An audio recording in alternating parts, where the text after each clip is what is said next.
It's a new month, and that means that we're going to decide which of these I'll be reading after spinning this. Welcome to Paperback Journeys, where today we're going to play fiction roulette. So, as always, I'm going to let the wheel decide what I read and review in the month of November. The wheel is filled with things that I'm excited to read, and so every month I spin the wheel 4 times.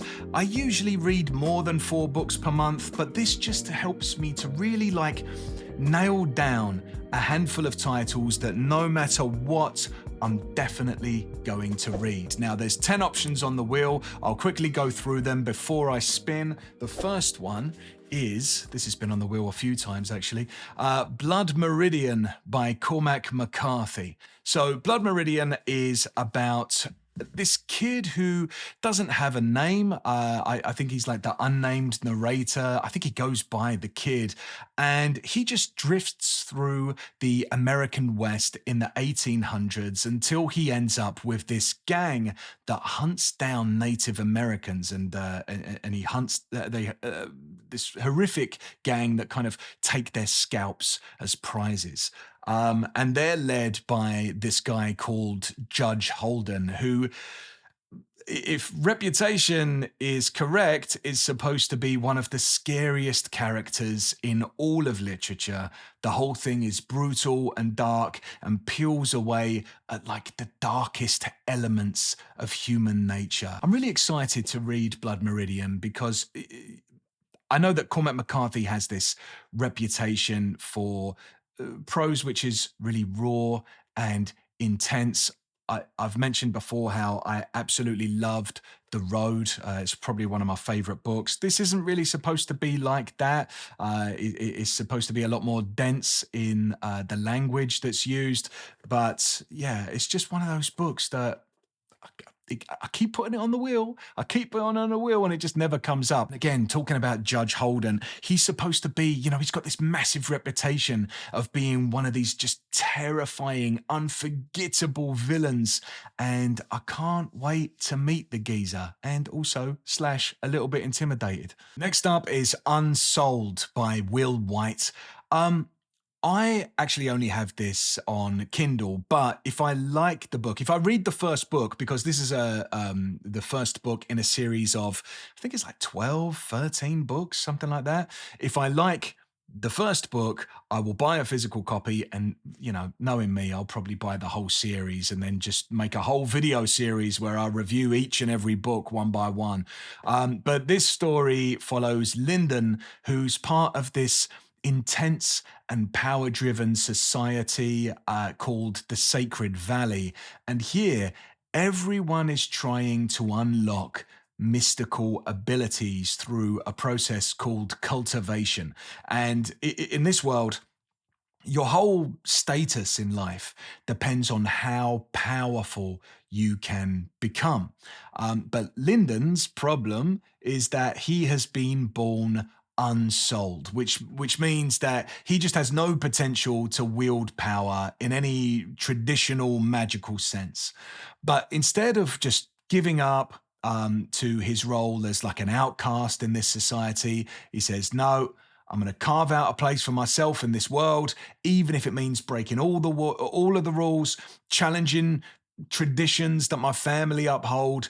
And I think what's interesting about this book for me, and the reason that I'm interested to read it, is that the world building is very strong, which to me, that's so important in both fantasy and sci-fi, is that the world building really takes its time.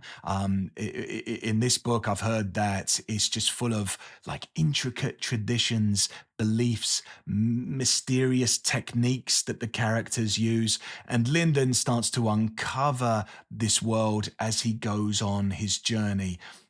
I love a good underdog story, and this sounds like exactly that. Fighting the odds, taking on those who were born with power. Sign me up, mate. Also, like I said, this is the first book in a series, so if I like this one, That's a rich vein to dive into. Okay, next up is A Visit from the Goon Squad by Jennifer Egan. This book won the Pulitzer Prize in 2011, and this is the story of two characters. You've got Benny Salazar, and he was back in the day this rock musician, and now he has turned music executive, and he has this troubled assistant named Sasha. And through these, I think this is like a collection of interconnected stories. The reader uncovers intimate glimpses into the past of these two characters, revealing all of the hidden struggles and the baggage that they're carrying, the connections with this other colorful cast of characters across places like New York and San Francisco, I think as far as Kenya. And as the story moves back and forth in time, it's supposed to kind of capture themes of survival and self-destruction and redemption, all with the backdrop of the music industry. So, in all honesty, I'm going into this one kind of cold. I have a general sense of what it's about, but honestly, the fact that it won a Pulitzer Prize and has this amazing title, A Visit from the Goon Squad. Do you know what I mean? I love it when titles have this kind of abstract. Yeah, sorry, books have this kind of abstract title, you know? That's the reason I want to read it. Before, if you would have asked me a couple of years ago, does it matter to you if a book's won a Pulitzer Prize? Does it matter to you if a film won an Oscar? I would have told you, no, not really. I don't really care about that kind of thing. But I read a couple of Pulitzer Prize winners recently, and that's Lonesome Dove and The Road. And well, both of them are in my top 5 books of all time. So now I'm on a bit of a Pulitzer kick, you know? Next up is Battle Royale by Koshan Takami. And I'm really excited to read this. This story follows a class of Japanese high school students who are taken to this remote island and forced into this brutal battle royale, right? I was trying to think of the word, and then I was like, "Oh, battle royale!" This fight to the death as part of a government program, and they each receive a different weapon and a tracking device. To me, it sounds a lot like the Hunger Games, although it's not just told from the perspective of one person. The novel unfolds through multiple perspectives, and that kind of lets us get into the minds of all of these students as they navigate alliances and betrayals and these kind of intense moral decisions. And if you would have asked me what is the way that the Hunger Games could have been improved, I'd say that is a big thing. If you would have told this from the perspective of lots of different contestants, and then we started to root for each one of them individually, you know, I think it would have just felt that much more devastating when we lost one. So yeah, I'm really interested to read this. It's also supposed to be much bloodier than the Hunger Games. People prefer this, I think. Also, I heard that this book was the inspiration for Squid Game. Man, I really love Squid Game. You know, I really loved that show. That was probably one of my favorite shows during, remember when we was all locked down? Yeah, I absolutely ate that up in probably a couple of days after it was released. So hopefully this book is able to scratch that itch. Next, Red Country by Joe Abercrombie. So this is a Western fantasy about a character named Shy South. She's a young woman with this rough past who sets out to rescue her kidnapped siblings across this harsh, lawless frontier. And she's joined by another character named Lamb, who's this like mysterious warrior who also has this dark history as well. And together they face this brutal landscape and dangerous outlaws. It's all set in Joe Abercrombie's First Law universe, which means that we might get to see a few familiar faces, a few characters returning. Joe Abercrombie likes to have a lot of crossover characters in his books. And if you've been watching this channel for any amount of time, I think you'll know by now that I am obsessed with the world that he's created. And I also want to see how he can mix the Western genre with the fantasy genre. I got a little taste of that with the Gunslinger, Stephen King's Dark Tower universe. So yeah, I'd like to see how Joe Abercrombie navigates that. And at this point, I've read 5 Abercrombie books. I liked all of them. And once I finally get done reading this book, then I think I've got one more book. It's like a collection of short stories called Sharp Ends. And then I'll be moving on to his final trilogy in the series, which is called The Age of Madness. I'm just always excited to read Joe Abercrombie books, honestly. I can't get enough of the geezer. The Vegetarian by Han Kang. So this is about a woman named, and I hope I'm pronouncing this correct, Yong Hai, who after a series of really disturbing dreams decides that she's going to give up meat. And this is a choice which kind of unexpectedly leads her down a path of intense personal transformation.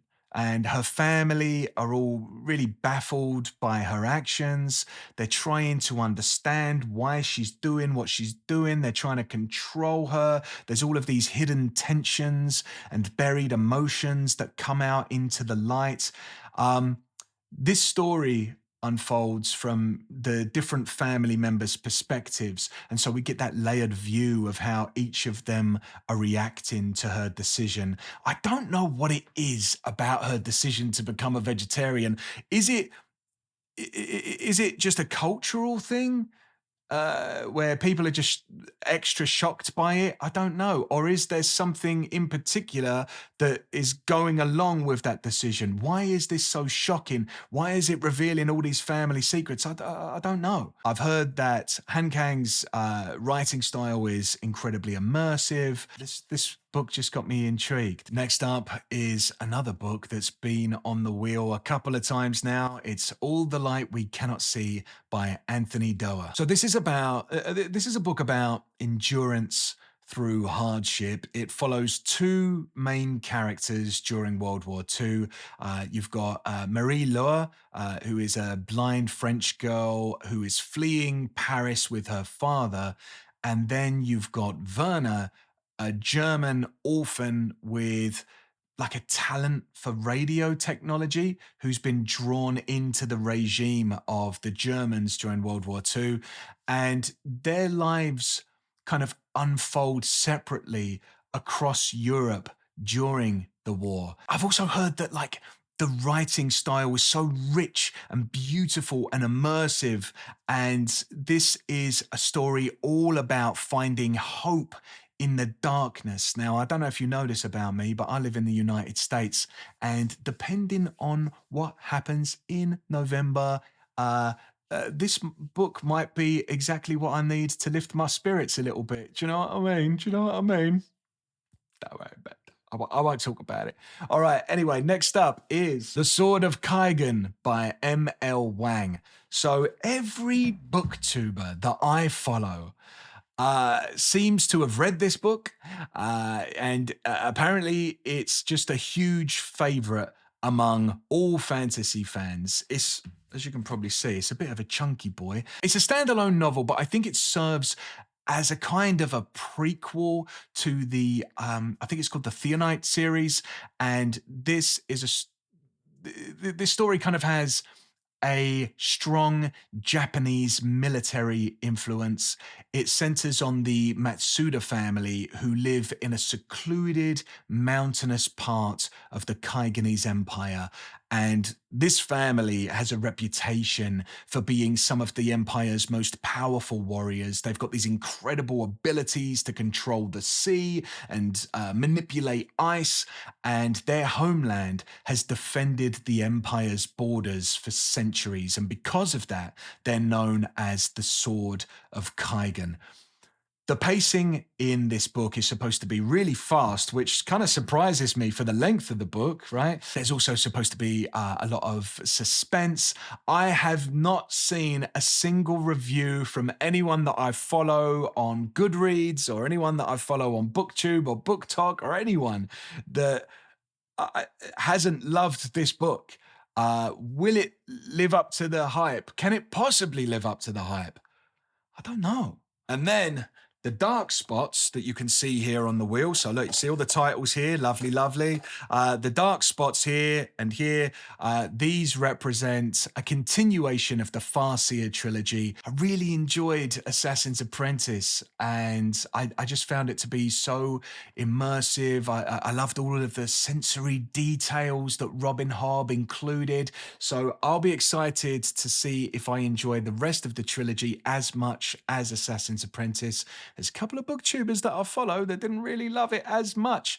One is Vieira, who I've mentioned a few times on the channel, and also That Book Thing. He released a video recently as well where he didn't love it. He kind of thought it was a little bit of a snooze fest. I don't know. We'll see. See if I like the rest of it. But so these are all of the contestants, right? And now what we're going to do is spin the wheel to find out what I'm going to be reading in the month of November. Let's go. All right, where should we start from? Let's start from here. Let's start from a black spot. All right. First book. The first book I'll be reading in the month of November is All the Light We Cannot See by Anthony Doerr. It's about time. All right, that's the first book. I'm excited about that, actually. So that's going to be a nice one. And like I say, it might be uplifting through a dark episode. Let's move on to the next one. The Sword of Kaigen. All right, so fantastic. I know that this is a really long book, so I'm excited to read that. So that's two pretty chunky books. Let's look at the size of those books. Just put this down for a second. That's two of the books. That's pretty Chunkmeister General, isn't it? Yeah, okay, so that's a big opening to the month. And now, what else is big on here? Are there any other really fat ones? Oh yeah, there is a couple, isn't there? All right, anyway, let's see what else we get.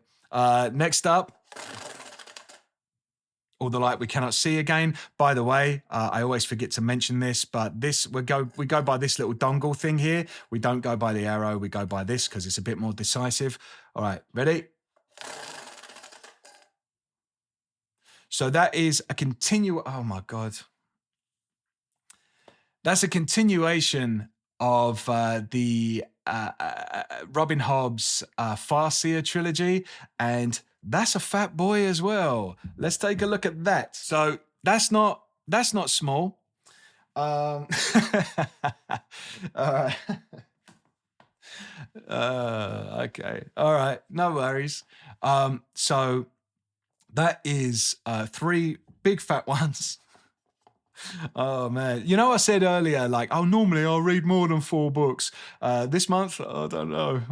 I'll be lucky to read 4. All right, let's see what's up next. Here we go. Please, just be a little skinny one. Just be a little skinny one. Give me a break. The Sword of Kaigen again. All right, here we go. Little skinny one. Unsold.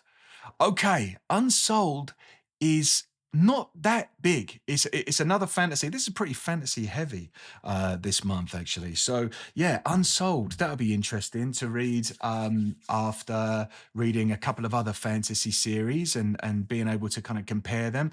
So yeah, those are the books that I'm going to be reading in the month of November. Oh, and if you're interested in seeing what I read last month, and remember, last month was spooky season, right? That's why I've got all these decorations up all around me. if you'd like to see the horror books that I read like 10 books, 10 horror books, then you can click up here to see that video. Thanks so much for watching this video. I really appreciate it. And as always, happy reading. I better get bloody started because I've got a mountain to climb.